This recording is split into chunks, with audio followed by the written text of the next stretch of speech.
Good morning, everybody. I don't know if you'll be able to see this or not, but the scope, the cap's being charged up to over 12 volts now, between 12 and 16.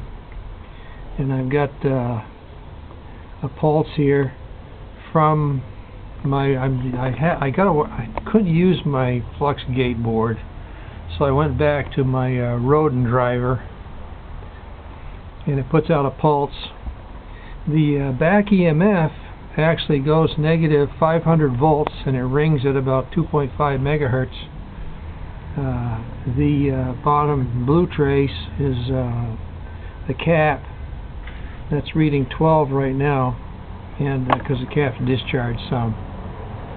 But it was with this. These are much narrower pulses, and I can run it here for you.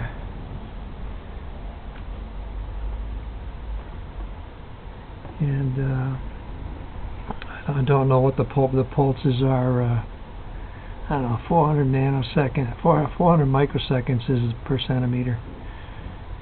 So it's spiking along. Back EMF is going crazy, and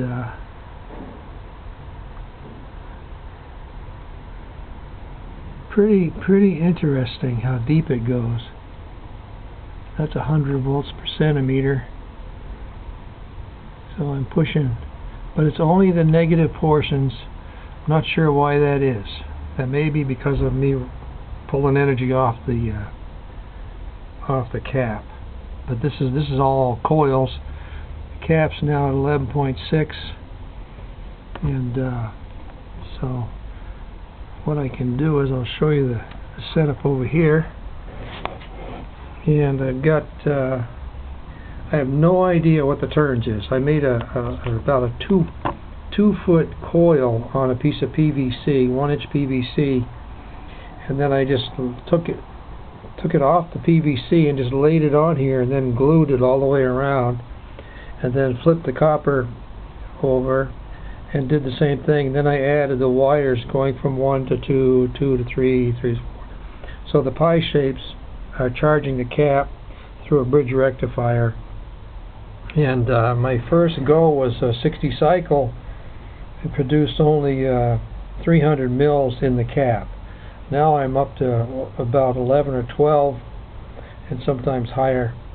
And so that's where we are. And this proves that this magnetic field is definitely coupling into the copper plate, and the frequency definitely gives you a lot more voltage. I still don't know about the current yet. I think it's pretty mild.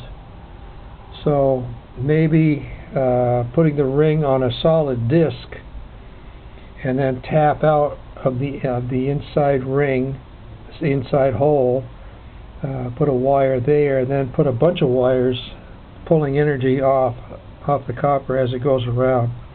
The Faraday disk energy comes off right near the magnet on the outside edge, and on the inside, on the shaft.